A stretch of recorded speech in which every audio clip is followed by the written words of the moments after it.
All right, begin.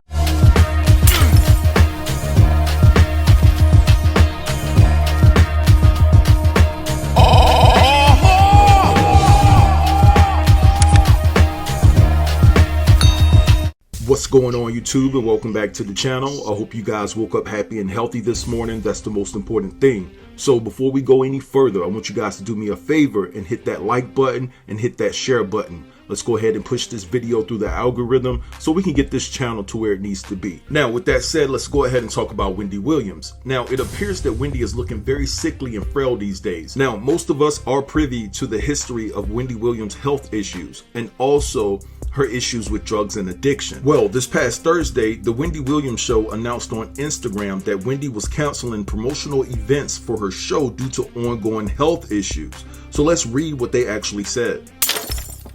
And it says, Wendy is dealing with some ongoing health issues and is undergoing further evaluations. She would not be able to complete her promotional activities next week, but can't wait to be back in her purple chair on Monday, September the 20th for the 13th season premiere. So on yesterday, some pictures surfaced of Wendy Williams returning home from what it looked like she had spent some time in the hospital. She had on hospital socks, she was in a robe, and she was accompanied by her manager, Bernie Young. Now, another thing that has me extremely concerned for Wendy is the fact that her son Kevin Jr. is supposed to be in Miami attending college, but it seems that he took the flight from Miami to New York to be by Wendy's side, as he should. And in my estimation, that confirms that Wendy's condition must have been very serious for Kevin Jr. to leave Miami to come to New York to be by his mother's side. Now, Wendy first gave her fans and the public cause for concern back in October of 2017 when she passed out on national television. And then Wendy communicated to her audience in 2018 that she had Graves' disease. And on top of that, Wendy also has hypothyroid. Now, she was diagnosed with both of them, Graves' disease and hypothyroid, 19 years ago. Now, like I said previously, we all know that Wendy has had her issues with drugs in the past. As a matter of fact, she had her issues with drugs before she even met Calvin Hunter, according to her biopic, correct? But when you couple that with an addiction that is already present, and then you have a Calvin Hunter who is cheating on Wendy, spending her money, splurging on Sharina,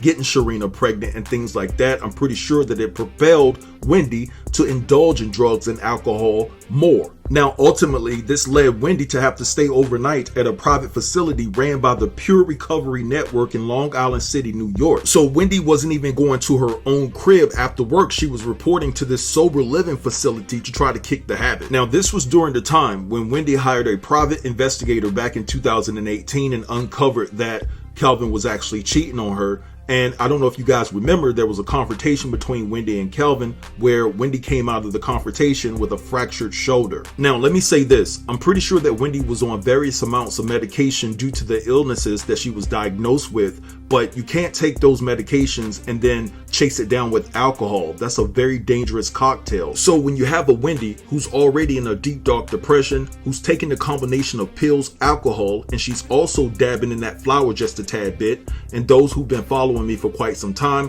when I allude to flour, you understand where I'm coming from, correct? So the combination of these toxins that Wendy is putting in her body is affecting her health to the 10th power, and her health is going to continue to decline physically, spiritually, mentally, and emotionally, right? If she doesn't get any serious help anytime soon. So in an effort to save Wendy Williams' life, I'm calling out Debmar Mercury to pull the Wendy Williams show, because I believe that the show is not doing Wendy any good. Now, a lot of people from the Wendy Williams camp is saying that the show is what's saving her. No, I believe the show is enabling her. You see, when Wendy keeps having setback after setback, but somehow she makes it back to that purple chair, it makes me think that Debmar and Mercury only care about the talent over the person, over the health of Wendy Williams. And I really think that it's imperative that they need to take a deep look into this Wendy Williams situation and choose Wendy Williams' health over her talent. And with that said, Wendy needs to prioritize her health as well and put herself first. That purple chair can wait, or it can go forever. Your health should be the first thing, the first concern that matters over whatever you got going on in your life. But I really think that Wendy wouldn't make that call for herself. So that's why I'm calling on Debmar and Mercury to make that call for Wendy, because Wendy is addicted to that purple chair. You know what, y'all? Let's think about this. If Wendy had passed away when she passed out on television, you have to ask the question, what would Debmar Mercury would have done? They basically would have paid a tribute to Wendy Williams, right? But they would have moved on. They would have found someone to fill that slot. In other words, life goes on. And so basically, I tell people all the time that work 9-to-5s, regular jobs, listen, you have to prioritize your health. If you feel like you're getting ran down, if you feel like you're being taken advantage of, you have to choose your health. You have to make an executive decision for your health. And sometimes you have to depart from these jobs that require and demand too much from you. You know, I know plenty of people that have downgraded their lifestyle just for a peace of mind because the work overload was just unbearable, you know, and Wendy, she doesn't have to worry about that. She's rich. So like I said, she's not going to make that call for herself. So I believe that Debmar Mercury is going to have to make that call for her. But anyway, I'm wishing Wendy to have a speedy recovery. I hope that her health improves dramatically. And so that's all I can do. I can pray for her, right? But anyway, I'm going to let this go and let y'all have at it in the comments. Drop down and let me know what you think about this entire situation. Don't forget to like, comment, share, and subscribe. And I'll get with you in the next video. Thanks for watching. Peace.